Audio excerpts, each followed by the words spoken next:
Hi everyone, I'm Ian and I'm an engineer on the App Store server team. Today, I'll share some exciting updates about our server APIs for in-app purchase, including new features and important updates. If you're not familiar, we offer two primary APIs that help you get the most out of in-app purchases on your server. The first is the App Store Server API. You call the App Store Server API on demand from your server, and it returns all the data you need to effectively manage in-app purchases made in your apps. The API offers a variety of powerful endpoints for retrieving and even modifying in-app purchase data. The other major API we offer is App Store Server Notifications v2. With App Store Server Notifications v2, the App Store server proactively sends updates to your server about in-app purchases made in your app. That means you can get minute-by-minute updates without needing to poll the App Store Server API. Notifications cover a comprehensive set of events, including subscription renewals, expirations, refunds, and much more. These events allow you to track the full life cycle of in-app purchases, so you can better understand and respond to user behavior. The App Store Server API and App Store Server Notifications v2 share a lot of great features. They both provide transaction data in a familiar JSON format, and the data is signed, so you can be confident it came from Apple. You can also use both APIs to support your apps that use StoreKit 2 or the original StoreKit API. And we actively support these APIs with new features based on your feedback. Today, I'm happy to announce the latest collection of updates coming to the App Store Server API and App Store Server Notifications v2. We have so many new features, I only have time to cover a few in today's session. Please check out our developer documentation for the full details of all these new features. Now, let's dive into this great selection of App Store Server updates. I'll share today's updates in three parts.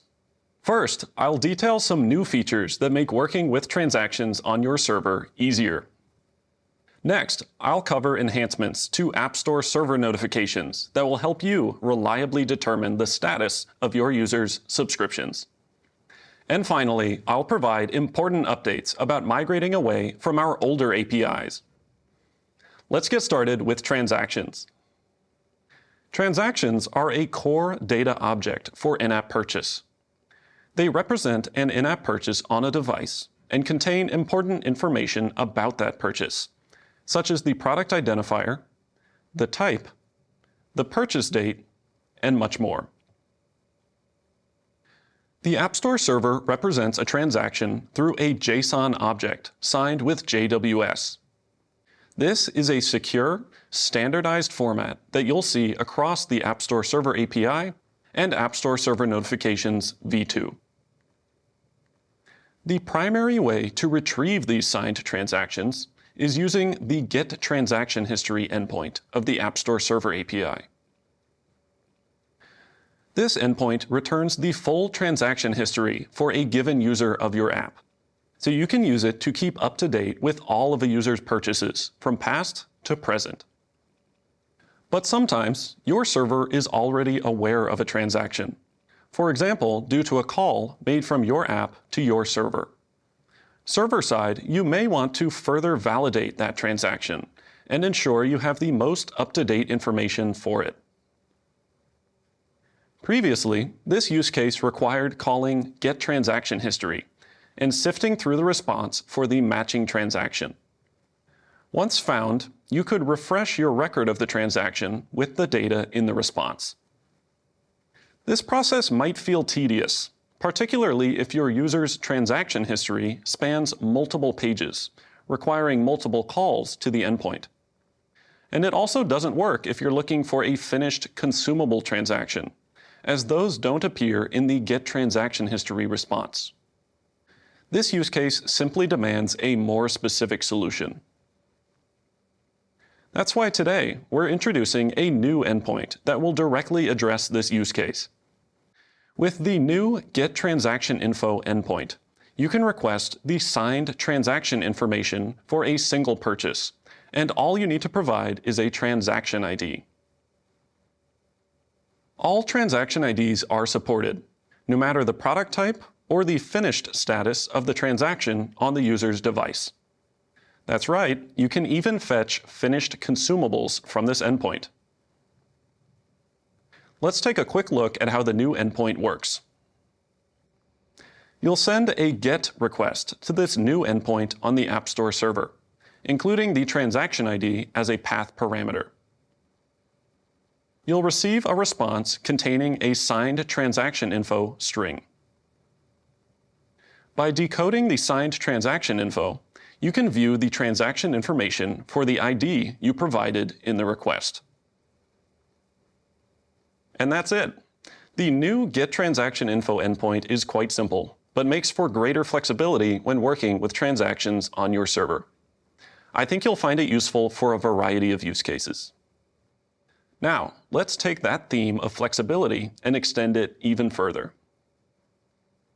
You might be familiar with these popular endpoints of the App Store Server API. Each of these endpoints require an original transaction ID as a path parameter. This ID indicates to the server which user you're requesting or sending data for. But you might not always have an original transaction ID handy. What if all you have is a transaction ID? You could send it to the new getTransactionInfo endpoint in order to retrieve the original transaction ID, but why call one endpoint just to call another? Instead, starting today, you can call these endpoints with any transaction ID. Just provide the ID in the path of your request, just as you did before. We hope this greater flexibility will make it easier than ever to call these core endpoints of the App Store Server API. And if you're already calling these endpoints with original transaction IDs, don't worry, they will continue to work as well. Now let's switch over to updates coming to App Store Server notifications. If your app offers auto-renewable subscriptions, it's important for you to keep track of the status of those subscriptions and how it changes over time. Here you can see the 5 possible statuses of a subscription. With App Store Server Notifications v2, you receive prompt notifications for events that lead to changes in this status. So you can quickly enable and disable content at the appropriate time and maintain a smooth user experience. Let's take a look at how notifications can inform your knowledge of a subscription's status. Many notification events directly indicate the status of the subscription through their type and subtype. Take, for example, this subscribed notification with subtype initial buy. This notification indicates a new subscription to your product, so you know the subscription status is active.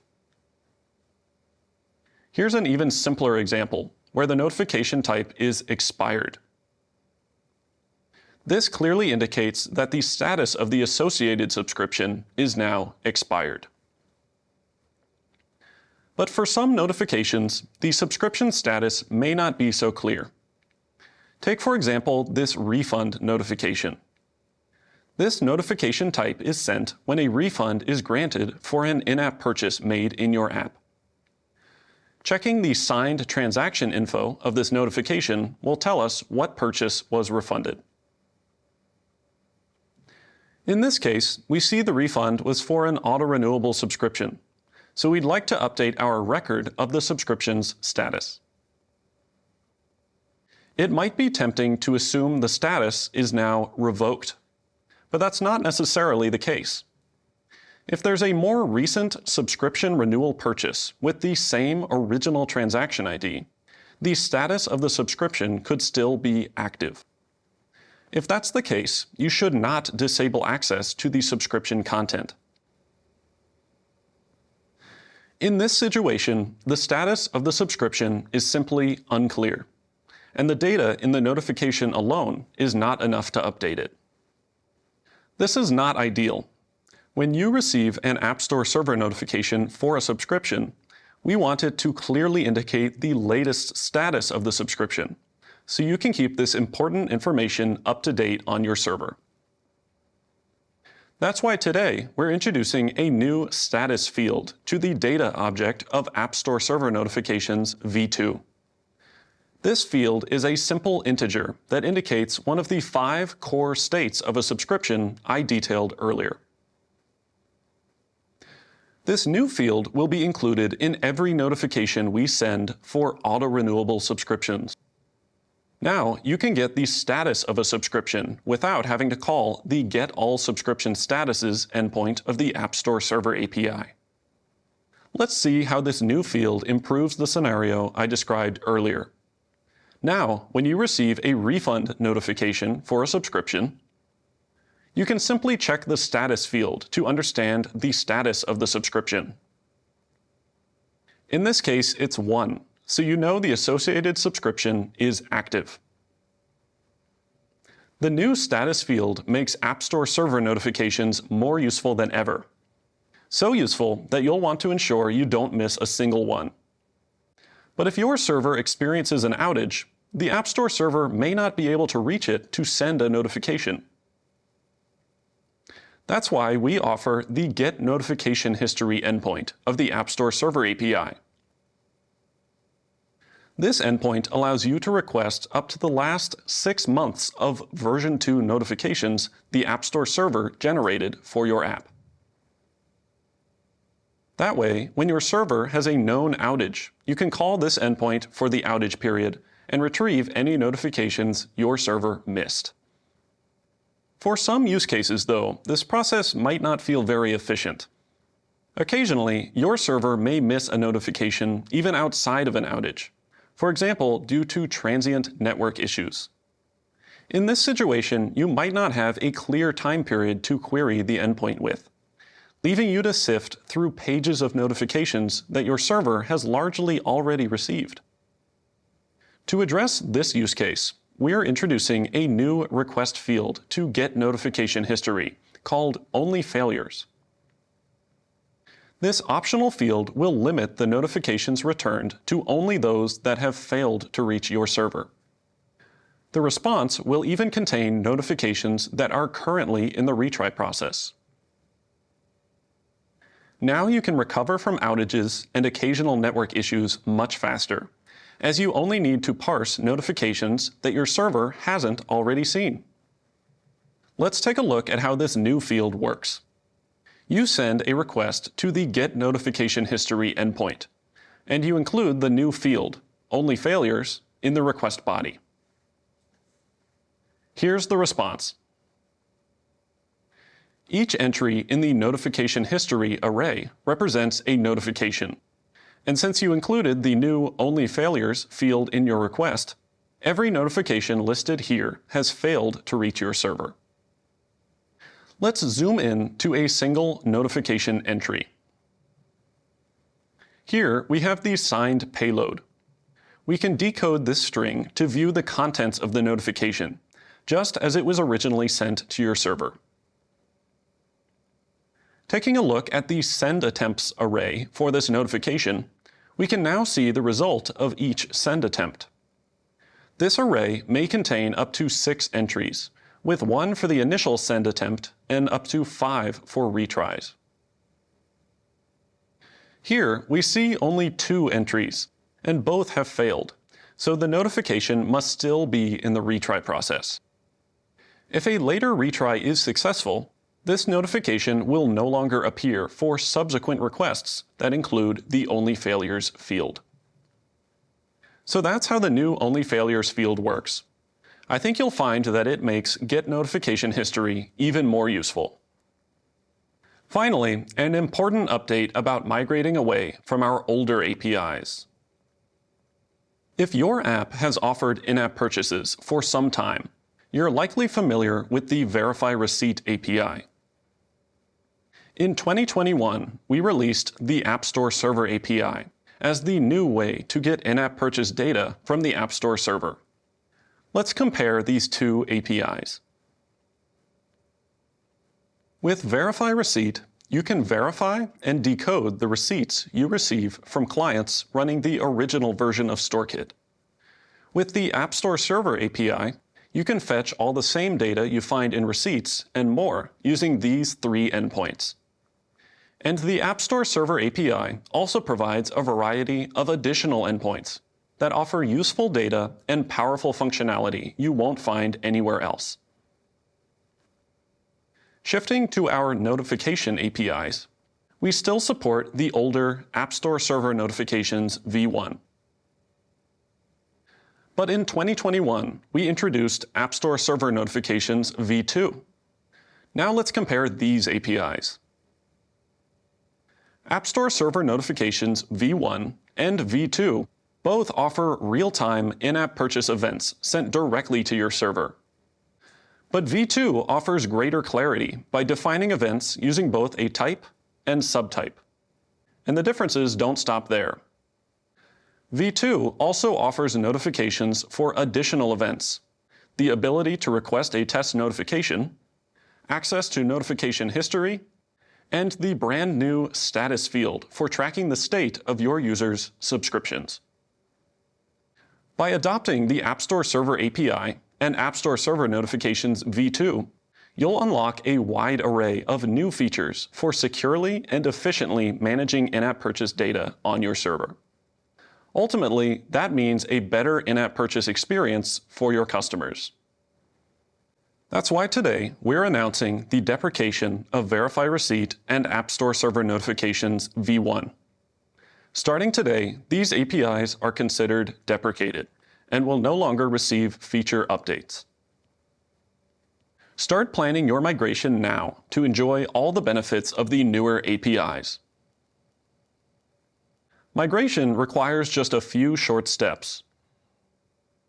To migrate from Verify Receipt to the App Store Server API, you'll first need to sign a JWT to represent your app, which is a simple process outlined in our documentation. Whenever you call the App Store Server API, you'll provide this JWT as a header. It will prove that you own the requested app data.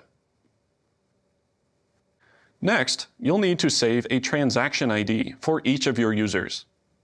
You'll provide this transaction ID as a path parameter whenever you call core endpoints like Get Transaction History and Get All Subscription Statuses. Any transaction ID will work. If you maintain a database, you likely already have one saved. Otherwise, you can extract one from a receipt for each of your users. And that's it. You'll then have access to all the same data you used to get from Verify Receipt, and so much more.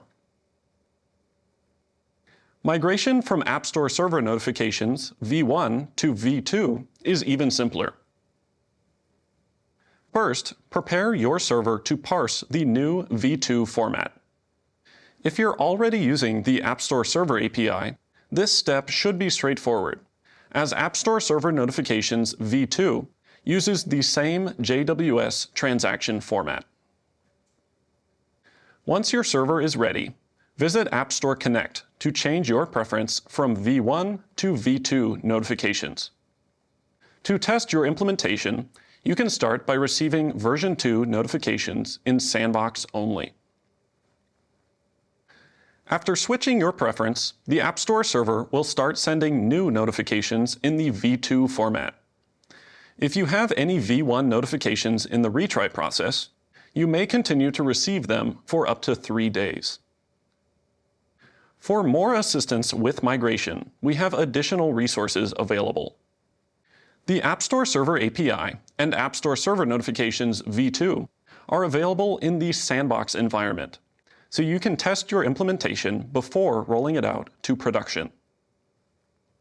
And this week, we are releasing the App Store Server Library, a new open source library for calling the App Store Server API and parsing App Store Server Notifications v2. It can help you easily call our endpoints, verify the signed data you receive, and even extract transaction IDs from receipts to make migration easier. I hope you'll check out its dedicated session at WWDC this year titled meet the App Store Server library. And for more tips on how to migrate, see the WWDC 22 session titled Explore In-App Purchase, Integration, and Migration. That concludes our App Store Server updates for this session. I hope you'll utilize the great new capabilities we announced today and check out our documentation for even more features we didn't have time to review. Every feature is available now in both Sandbox and Production, so you can first test in Sandbox, then roll out to your production server whenever you're ready. And we'd love to hear from you. If you have feature requests for the App Store Server, please let us know through Apple's Feedback Assistant.